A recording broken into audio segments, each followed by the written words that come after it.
Friends, কেমন আছো তোমরা? আশা করি ভালো আছো, আমিও ভালো আছি।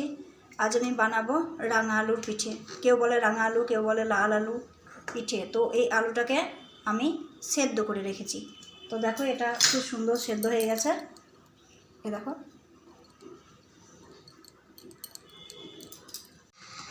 যে রাঙা আলুটা সেদ্ধ করা ছিল সেটা ম্যাশ করে নিয়েছি।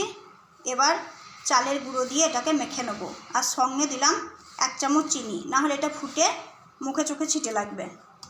এবার এই সঙ্গে একটু খাবার সোডা দিয়ে দেবো। খাবার সোডাটা বেশি লাগবে না, 1 চিমটে, চুটকি ভর একটু। এবার এটাকে মেখে যেমন আটা মাখো তেমনি একটা ডো বানিয়ে নিতে হবে। এ দেখো, এইভাবে লাল লাল করে ভেজে নিতে হবে। লাল লাল করে ভেজে নিয়ে তেলটা একটু ঝরিয়ে যে সেরাটা আমি বানিয়েছি এই সেরার মধ্যে দিয়ে দেব, দিয়ে এটাকে ঢাকা দিয়ে রাখবো, এটা রসটা নেবার জন্যে। আবার এই দ্বিতীয়বার তেলে এভাবে ছাড়তে হবে।